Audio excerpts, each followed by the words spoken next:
Hey guys, and this is your first look at OnePlus Nord final design. Yes, there were so many changes. The early design was not right on point and this one looks great. Okay, so the back design looks glossy and it is likely made of glass which looks super premium. You can see the bluish silver color option, and this one is not a copy of a smartphone or a rebranding. This design is something different and unique. And you can see the OnePlus Nord is having 4 cameras on back, likely a 48 megapixel main, a wide angle, a telephoto and a macro. So the overall design looks slim and expensive and I like it.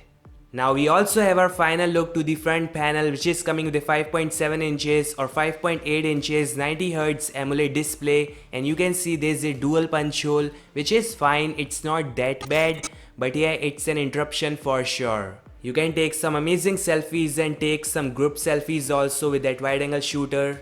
There's a boxy finish which looks nice for sure, it's more like the OnePlus 7T. There's also alert slider just like any OnePlus phone we have right now, and overall I can say this design looks really amazing.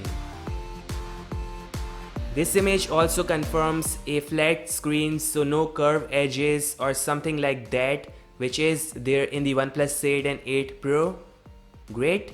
The Amazon teaser also confirms it has 765G CPU, which is a gaming centric processor based on 7nm process. So you won't see an amazing performance like the flagship 865, but it's similar to the 855 flagship CPU and is of course better than the 845 CPU for sure. You may see 6/8/12 gigs of RAM variant for different pricing, and OnePlus is launching it in different colors like pink, teal, silver. OnePlus says the pricing won't go beyond 500, so you can assume the max variant that's 12 gigs at $499 and the base at $350. India has always been the best selling market for OnePlus, so a price of 24,999 INR would sell like hotcakes in this market. That's all guys, hope you like it. Thanks so much for watching, like, subscribe, and I'll meet you guys in the next one. Peace out.